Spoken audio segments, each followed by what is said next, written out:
우리 그리스도인들은요, 교만할 수가 없는 사람들입니다. 우리 그리스도인들은 겸손할 수밖에 없는 사람들입니다. 왜 그렇습니까? 죄인인 우리를 구원해 주시려고 하나님의 아들이신 예수께서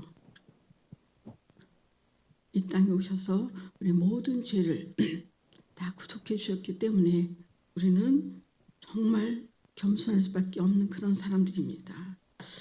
우리는요, 죄인인 우리를 위해서 죽어주신 예수님을 만나는 순간 겸손히 낮아질 수밖에 없는 사람들이에요. 교만할 수가 없는 그런 사람들입니다. 그런데 많은 그리스도인들이 처음 주님을 만났을 때는 겸손하다가 점점 교만해지는 경우가 많이 있습니다.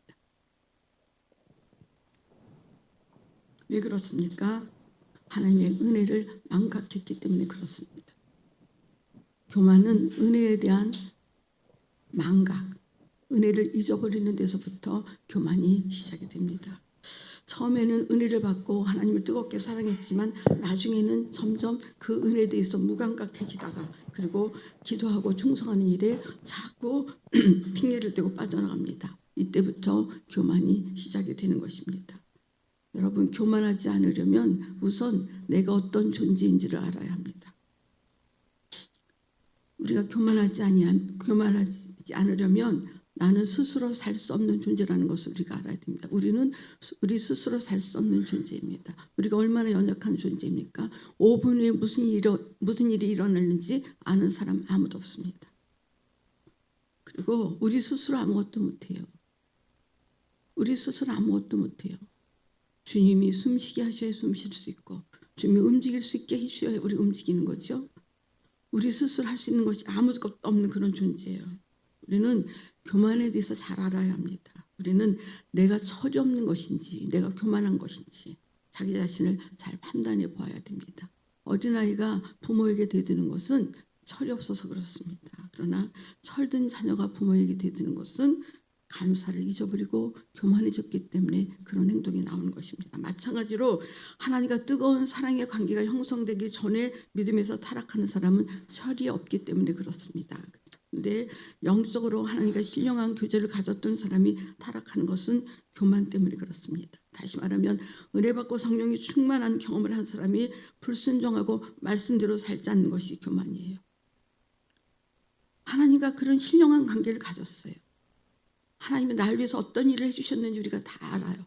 그런데 불순종해요. 말씀대로 순종하지 않아요. 그거 왜 그래요? 교만 때문에.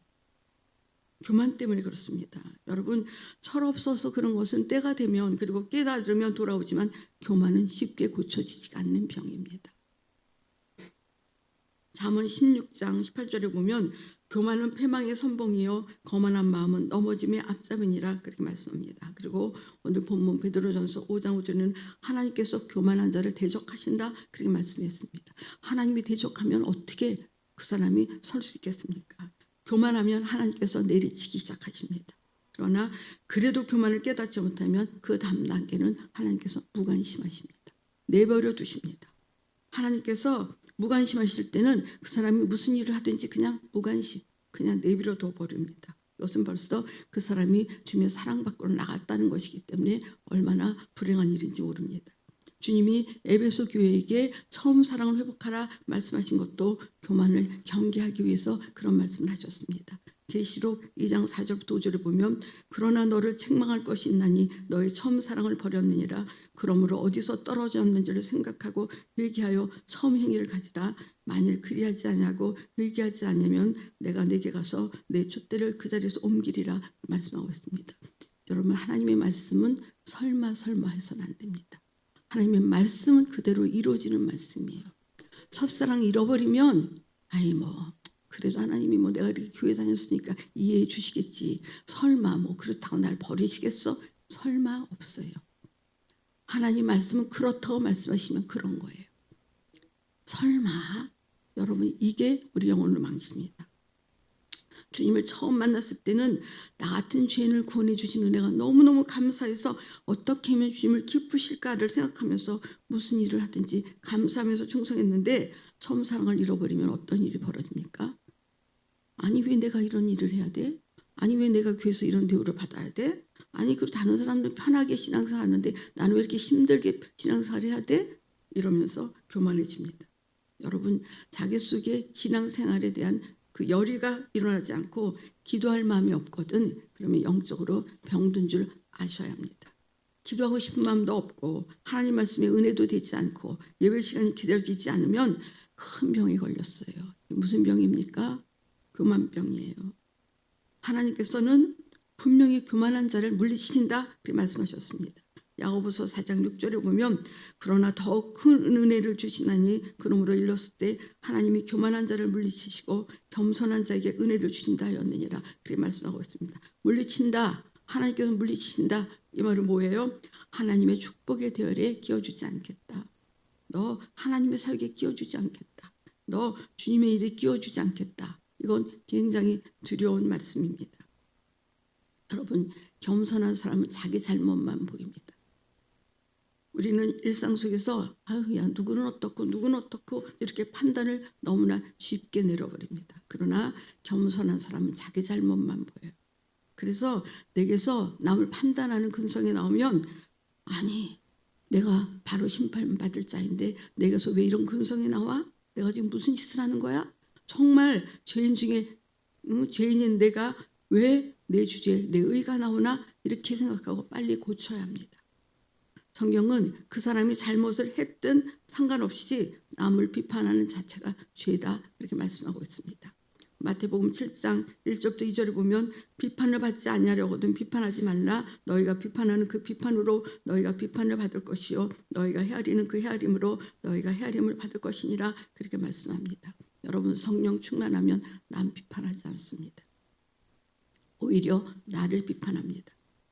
기도 생활 잘하고 성령이 충만한 생활을 하면 다른 사람을 판단할 겨를이 없어요. 왜? 내가 급하기 때문에.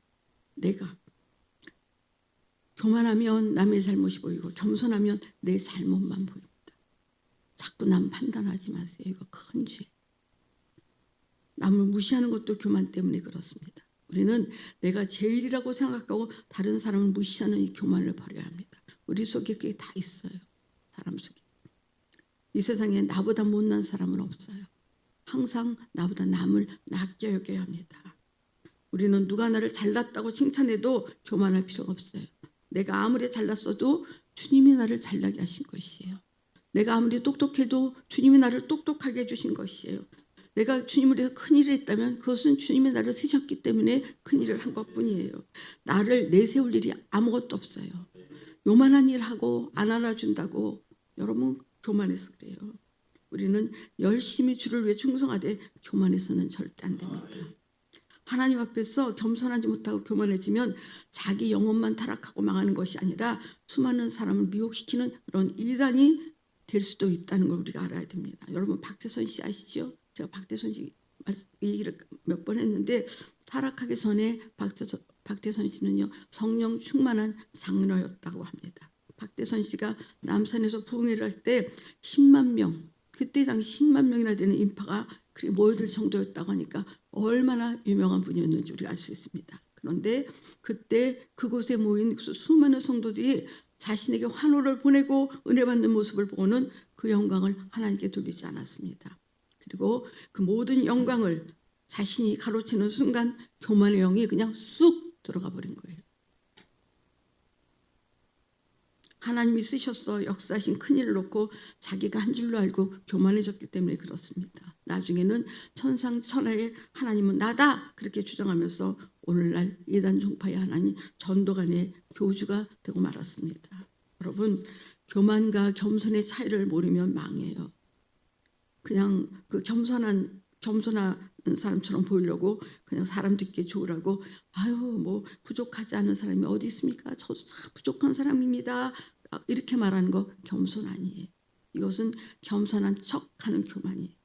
우리는 겉으로는 겸손하게 보이는 것 같으면서도 속으로는 교만이 들어있다는 사실을 우리가 발견해야 돼요.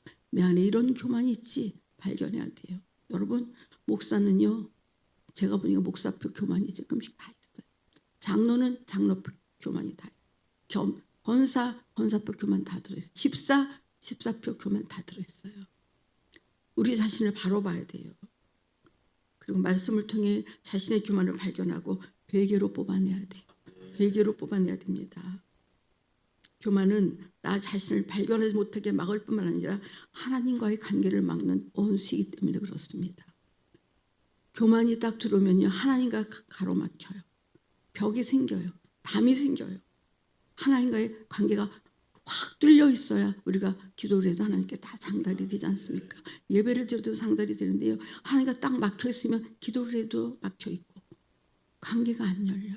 교만하면. 우리는 살기 위해서 회개로 교만을 해결해야 됩니다. 본질을 바로 볼 수 있는 눈이 열려야 돼요. 자기를요 과대평가하지 마세요. 하나님께서 보시는 눈으로 나를 정확하게 볼 수 있도록 눈을 열어달라고 우리가 기도를 해야 됩니다. 교만을 물리치고 주 안에서 우리가 강건해지는 방법은요, 기도하고 몸부림치면서 하나님께 매달리는 것뿐이에요. 나 스스로 할 수 없을 때 주님이 역사하시도록 그렇게 몸부림치면서 기도해야 된다는 사실입니다. 그런 사람은 가면 갈수록 겸손해질 수밖에 없습니다. 그러나 우리가 교만해지지 않으려면요, 기도할 때도 하나님을 정확하게 알고 기도해야 됩니다. 무조건 기도만 많이 한다고 겸손해지는 거 아니에요. 기도하는 사람이 교만한 사람이 얼마나 많은지 아십니까? 기도할 때도요, 교만해지지 않으려면 하나님을 정확하게 알고 우리가 기도를 해야 됩니다. 많은 사람들이요, 하나님을 믿노라고 하면서도 성경을 통해 하나님의 어떤 분이라고 공개해 주시고 예수님을 통해 나타내 주신 그 하나님을 믿는 것이 아니라 각자가 자기 마음속에 자기만의 하나님을 만들어 놓습니다. 이스라엘 백성들이 광야에 있을 때 하나님을 만나러 그 시내산에 올라간 모세가 시간이 오래 지났는데도 내려오지 않으니까 어떻습니까? 그걸 기다리지 못하고 이스라엘 백성들이 금송아지를 만들어 놓고 그것이 하나님이라면서 보고 달라고 절하면서 섬겼습니다. 하나님을 이방 종교와 같이 형상을 만들어 놓고 숭배하고 있었던 것입니다. 이것은 십계명의 제2계명에 그렇게 의배되는 우상 숭배의 죄예요. 이것은 하나님과 원수가 되는 그런 행위예요. 그런데 오늘날 교회 안에서도요, 이와 똑같은 행동을 하고 있는 사람들이 있다는 것입니다. 오늘날 교회 안에서 보면 하나님에 대한 인식이 사람마다 달라요. 형상만 없을 뿐이지 각자 자기 형편을 돕는 하나님을 만들어서 섬긴다는 것. 성경에 분명히 하나님은 이런 분이다. 기도는 이렇게 해야 된다. 그리고 예수님이 하나님 이런 분이다. 그렇게 예수님을 통해서 하나님이 어떤 분인가를 나타내 그렇게 주셨는데도 불구하고 자기 형편에 맞게 자기가 하나님을 만들어 섬겨요. 아이고, 하나님은 날 이해하실 거야. 아이고, 용서하지면 안 된다고 그래도 아니야, 하나님이 이해하실 거야. 응? 내가 그 사람 용서 못하는 거 하나님 다 이해하시고, 다 이렇게 하나님을 자기 형편에 맞게 만들어 놓고 그렇게 하나님을 섬긴다는 거예요. 많은 사람들이 성경에 말하고 있는 하나님을 찾는 것이 아니라 각자 자기가 원하는 하나님을 찾는다는 거예요. 하나님을 만들어 놓고 이스라엘 백성들이 금송아지를 만들어 놓고 하나님이라고 섬겼던 것처럼 자기 형편과 사정에 따라서 하나님을 만들어 놓고 자신만의 하나님을 섬긴다는 거예요. 성경에 기록해 놓은 하나님, 그 하나님을 섬기는 것이 아니라 내가 만들어 놓은 하나님, 그 하나님을 섬긴다는 거예요. 더 큰 문제가 있습니다. 뭐냐면 사람들이 자신이 만든 그 하나님을 겨냥해서 기도한다는 거예요. 자신이 만든 하나님, 겉으로 보기에는 똑같은 하나님께 기도하는 것 같지만 실상은 기도를 응답하시는 하나님을 겨냥하는 것이 아니라는 거예요. 우리가 하나님을 불러도 하나님이 응답하지 않는다면 우상처럼 내가 만든 하나님을 불렀기 때문이에요. 믿노라 하면서 하나님께 기도하지만 실상은 무당 앞에 온 것 같이 자기가 만든 하나님을 겨냥하며 응답받으려고 했기 때문에 그렇습니다. 자기 생각대로 만드는 하나님을 겨냥해서 기도하는 자들의 기도를 하나님이 들어주시겠느냐 그 말입니다. 이렇게 무당같이 자기가 만든 하나님께 기도하다가 귀신 들리거나 신세를 망친 사람이 의외로 많이 있습니다. 자기가 만든 하나님을 겨냥해서 기도한다면 우상 숭배와 같이 응답은 없을 것이고 오직 고통만 더할 것입니다. 그래서 성경에서 기도하라고 말하면서 정신 차리고 근신하여 깨어 기도해라. 여러분 제일 정신 차리고 해야 될 게 정신 차려야 될 때가 언제냐?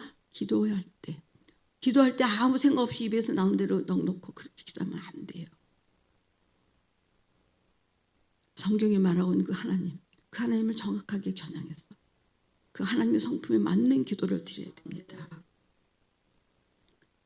그래서 기도할 때는 내가 성경에 말하고 있는 하나님께 기도하는지 내 육신의 생각대로 기도하는지 항상 살펴봐야 됩니다. 그렇지 않다면 우리의 기도는 각자 자기가 만든 하나님, 다시 말하면 하나님인 채 하면서 우리의 기도를 가로채는 간교한 마귀 역사에 속고 마는 것입니다. 여러분, 이게 믿어지십니까? 우리가 인정하든 인정하지 않든 마귀는 양의 가죽을 쓰고 광명한 천사같이 하나님인 채 하면서 우리가 성경대로 기도할 수 없도록 속이는 원수예요. 저는 모르겠어요. 이 말씀을 여러분이 얼마나 이해하는지 모르겠습니다. 그러면 정신 차리시고 기도하셔야 됩니다. 그래야 우리가 하나님과 바른 관계를 가질 수 있고 우리의 기도를 응답받을 수 있습니다. 우리는요, 자신의 기도를 분별할 뿐만 아니라 우리의 기도를 들으시고 응답하실 유일하신 하나님만 겨냥해서 기도해야 됩니다. 그래야 교만해지지 않을 수도 있고 응답도 받을 수 있습니다. 여러분, 영적 생활을 하는 일에 교만은 가장 큰 적입니다. 그런데 교만은 오히려 신앙생활 잘하려고 하는 사람들의 그들에게서 더 잘 나타납니다. 신앙생활 잘하는 사람은 나만큼만 신앙생활 해봐라 하면서 자기를 자랑하고 드러냅니다. 자꾸 자기를 드러내요. 여러분, 자기를 자꾸 드러내려고 하는 사람 조심하세요. 또 내가 이 일을 했는데 왜 칭찬하지 않느냐라고 하면서 자기 명예를 내세우기도 합니다. 자꾸 자기가 드러나고 싶어요. 자꾸 자기를 나타내고 싶어 합니다. 하나님의 일을 해놓고도 마치 자기가 한 일인 양 스스로 높아지려고 하는 사람들이 있다는 얘기예요. 그러나 정말 성령 충만한 사람은요, 내가 없어요. 내가 없어요. 성령의 역사가 소멸되면 내가 과거에 이런 일을 했거든, 그런 자기 자랑만 남습니다. 내가 예전에 이런 일도 했고 이런 일도 했어. 우리는 정말로 신앙생활하면서 내가 없어져야 돼. 내가 했거든. 내가 그 사람 전대. 내가 그거 했거든. 내가 어저께 와서 그 일 했거든. 우리는 오직 우리 입술로 주님만 자랑해야 돼요. 내 자랑하면 망해요. 주님만 자랑해야 됩니다. 우리는 기도 정말 올바르게 기도하고 성령 충만해서 나라는 근성이 드러나지 않도록 해야 됩니다. 단 한 가지도 크든 작든 내가 잘나서 내가 이런 일을 했어, 이게 아니라 주님이 나를 쓰셔서 내가 이 일을 했어. 그런 마음으로 충성해야 우리가 충성하고도 복을 받을 수 있습니다. 여러분, 안 된다 하는 말도 교만이에요. 나는 안 돼, 나는 좌절하고 포기할 수밖에 없어, 그렇게 말하는 것도 교만이에요. 내 스스로 하려고 하기 때문에 안 된다고 한계를 정하는 것이기 때문에 그것도 교만이에요. 그러나 나는 안 되니까 예수께서 주시는 힘으로 해야 된다, 그렇게 말한다면 그것은 겸손이에요. 똑같이 나는 안 된다고 하는데 하나는 교만이에요. 다른 하나는 겸손이에요. 한 사람은 자기 능력으로 안 되니까 포기한다는 것이고, 또 한 사람은 자기 능력으로 안 되니까 주님의 능력으로 하자는 것입니다. 이와 같이 똑같이 안 된다고 말하는데 교만과 겸손이라는 정반대의 역사가 일어난다는 거예요. 그러니까 그 교만을 분별하기에 우리가 얼마나 어려운지 아시겠죠. 또 똑같이 나는 할 수 있습니다라고 하는데도 어떤 사람은 겸손하고 어떤 사람은 교만합니다. 내가 하려고 하면 교만이고 하나님이 하시도록 하면 겸손이라는 거예요. 내가 할 수 있어, 내가 할 수 있어, 이거 교만이에요. 나는 못해. 그러나 하나님 앞에 일을 맡기고 하나님이 하셔. 여러분, 자신을 대단한 존재로 보고 믿음이 없으면서도 믿음 있는 존재로 자기를 인정하는 것은 큰 교만이에요. 도리어 나는 할 수 없다고 인정하고 주님의 도우심을 구할 때 주님은 정말로 그 사람을 도와주신다는 사실을 우리가 알아야 됩니다. 모세가 혈기방장해서 젊었을 때 나는 이스라엘 백성들을 애굽에서 건져내야 된다, 그렇게 생각하면서 애굽의 궁전에서 문물을 연단하면서 지냈습니다. 그죠? 어머니로부터 어릴 때부터 너는 애굽 사람이 아니야, 히브리 민족이야, 그렇게 배우고 듣고 자랐기 때문에 나는 여기서 열심히 배우고 문물을 연단해서 그래서 내가 이스라엘 백성, 내 백성을 구원해야 돼. 그러다가 하루는 애굽 사람이 자기 동족인 이스라엘 사람을 치는 것을 보고 격분해서 혈기를 참지 못하고 그 애굽 사람을 죽이고 그리고 멀리 광야로 도망갔습니다. 모세는 광야에서 모든 것을 포기한 채 장인인 이드로의 양무리를 치면서 오랜 세월을 보냈습니다. 그리고 40년이 지난 후 하나님께서 모세를 이스라엘 백성의 지도자로 부르십니다. 그때 모세는 그 하나님이 부르심이 뭐라고 말합니까? 여러 차례나 난 자격이 없어요. 하나님, 난 자격이 없어요. 난 못해요. 그렇게 대답을 했습니다. 출애굽기 3장 9절부터 11절에 보면 하나님께서 가라. 내가 너를 이스라엘 자손을 애굽에서 인도하게 하는 지도자로 삼을 것이다. 그러니까 가라. 그렇게 말씀하시니까 모세가 내가 누구이기에 바로에게 가며 이스라엘 백성을 애굽에서 인도하여 내리까? 그러면서 하나님 말씀을 거절합니다. 모세는 하나님의 말씀을 거부하고 싶어서가 아니라 정말로 자신의 부족함을 알기 때문에 겸손한 마음으로 주님, 저는 그럴 만한 자격이 전혀 없습니다 라고 한 것입니다. 세월이 흐르는 동안 그 젊은 시절의 혈기는 사라지고 자신이 얼마나 무능한 사람인가, 그것을 철저히 모세가 깨달았던 것입니다. 하나님은 교만으로 거부하는 자는 쓰시지 않지만 겸손으로 거부하는 자는 쓰십니다. 만약에 모세가 불순종과 교만으로 거부했다면 하나님께서는 절대로 모세를 쓰시지 않았을 것입니다. 하나님은 겸손으로 거부하는 모세를 끝까지 깨닫도록 설득해서 애굽으로 보내셨고 이스라엘을 구출하는 지도자로 쓰셨습니다. 그 이후 모세는 얼마나 남은 이스라엘 파란만장하게 살았습니까? 그렇지요? 모세같이 핍박과 고통을 많이 받고 자기 백성에게 질타를 많이 받은 사람이 어디 있습니까?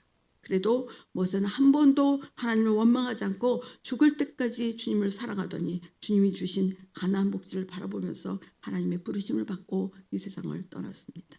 우리도 죽을 때까지 모세처럼 겸손해서 하나님을 사랑하는 일에 절대로 변하지 말아야 됩니다. 그것이 축복이에요. 그것이 주님을 사랑하는 사랑 빼앗기지 않는 것이 축복이에요. 여러분, 왜 인생이 재미없어요?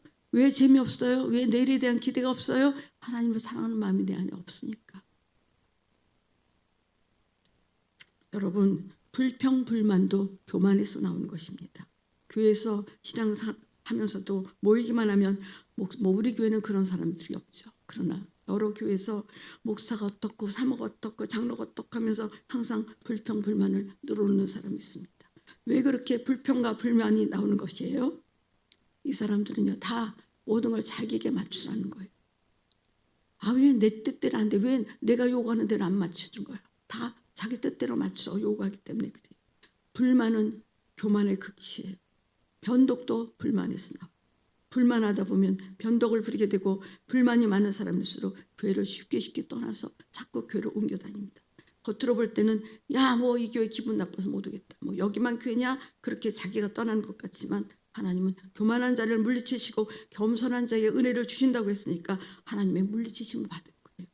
영적인 싸움에서 져서 미끄러서 떠나 나갔다는 말입니다. 여러분, 원망도 교만에서 온다는 것을 알아야 합니다.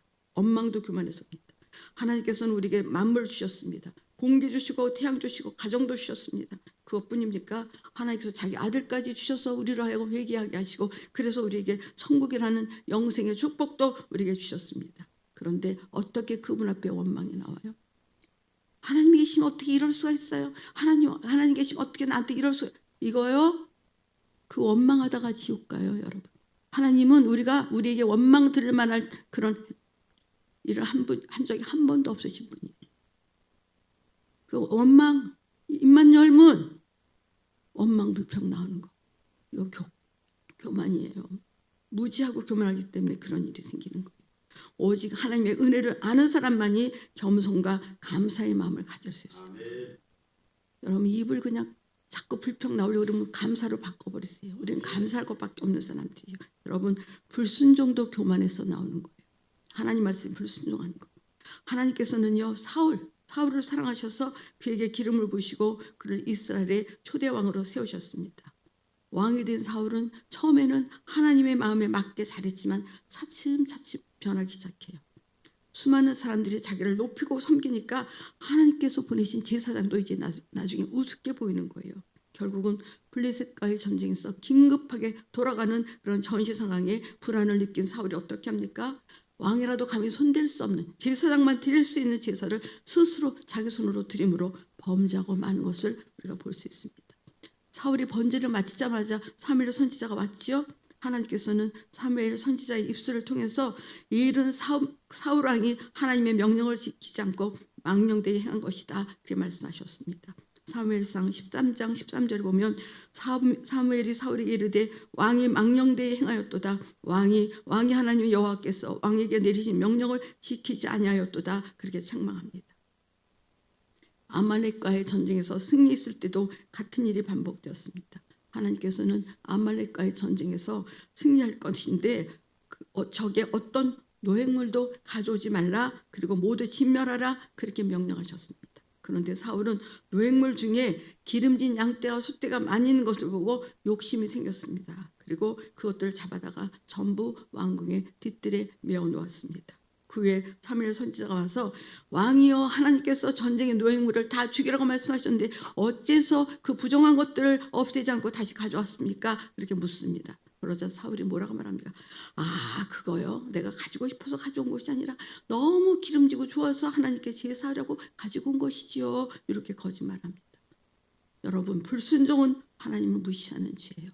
불순종, 하나님 무시하는 죄입니다. 교만하니까 하나님을 무시하는 거예요. 사울은 처음 왕이 되었을 때 나 같은 것을 왕으로 삼아주셨다는 것에 대해서 너무너무 감사했을 것입니다. 그러나 시간이 지나면서 자신이 하나님의 은혜로 왕이 되었다는 사실을 점점 잊어버렸습니다. 하나님의 은혜에 점점 무감각해지게 그렇게 되니까 어떻게 됩니까? 어둠의 영이 슬며시 그를 지배하게 되었고 결국 교만해져서 하나님으로부터 버림을 받게 되었습니다. 여러분, 교만은 하나님의 은혜를 잊어버리는 것에서부터 시작이 됩니다. 여러분, 교만은 하나님을 향한 처음 사랑을 잃어버리는 것에서부터 시작이 됩니다.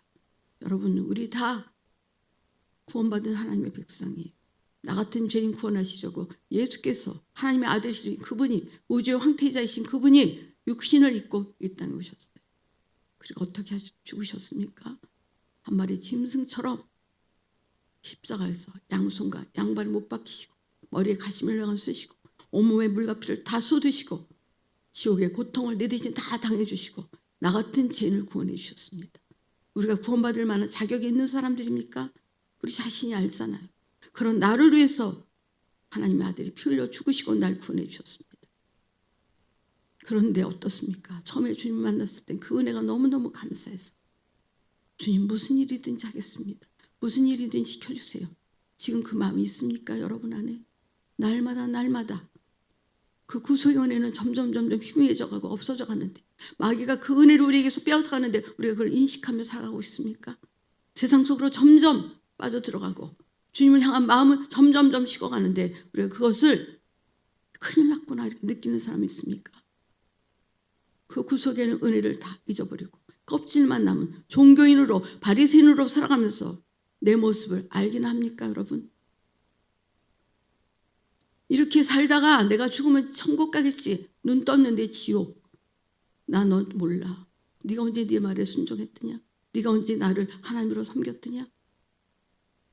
그런 날이 벌어진다면 우리가 그때가 어찌 하겠습니까? 그때는 돌이킬 수도 없습니다. 여러분, 우리는 또 죄인 중에 죄인이었습니다. 그럼 우리를 불쌍히 여기셔서 하나님께서 독생자 예수 그리스도를 이 땅에 보내시고 그리고 우리 죄를 대신 짊어지고 십자가에서 피 흘려 죽게 하셨습니다. 그리고 우리가 그 사실을 믿고 예수님을 우리의 주와 그리스도로 영접할 수 있도록 은혜를 베풀어 주셨습니다. 우리가 구원받고 하나님의 자녀가 된 것 모두가 하나님의 은혜예요. 우리가 기도할 수 있는 것도 주님의 은혜로 된 일이고 우리가 충성할 수 있는 것도 주님의 은혜이고 곳곳에 위협이 도사리고 있는 이때에 우리가 아무 일 없이 살아갈 수 있는 것도 모두가 주님의 은혜예요. 주님의 은혜로 우리가 여기까지 왔어요. 그리고 앞으로도 주님의 은혜로 우리가 하늘나라까지 갈 것입니다. 우리가 은혜를 잊지 않아야 죽을 때까지 우리가 겸손할 수 있습니다. 나는 겸손해. 아니요. 우리 인간에게는 교만한 성품이 다 있어요. 이 나를 자꾸 죽이고 주님의 은혜만 자꾸 기억하고 감사하면서 살아가야 돼요. 여러분, 우리가 은혜를 잊지 않아야 죽을 때까지 변치 않고 주님을 사랑할 수 있습니다. 첫사랑을 잃어버리면 우리가 그래도 설마 가겠지. 아니에요. 첫사랑을 잃어버리면 천국 못 가요. 신부로 내가 주님 앞에 설레면요 첫사랑을 회복해야 돼요. 우리 주님은요 신부 데리러 다시 오십니다. 아무나 데리러 다시 오시는 거 아니에요. 너 교회 다녔지? 근데 다 하늘로 내가 이름 불러서 다 휴거시켜 줄게. 이거 아니에요. 신부들을 오십니다. 주님을 사랑하는 신부. 그래서 우리가 절대로 주님의 은혜를 잊어버리면 안 돼요. 첫사랑 잃어버리면 안 됩니다, 여러분. 부디 우리 모두 하나님의 은혜를 잊지 않고 죽을 때까지 겸손하고 죽을 때까지 주님을 사랑하는 사람 될 수 있기를 예수님의 이름으로 축원을 드리겠습니다. 들으시면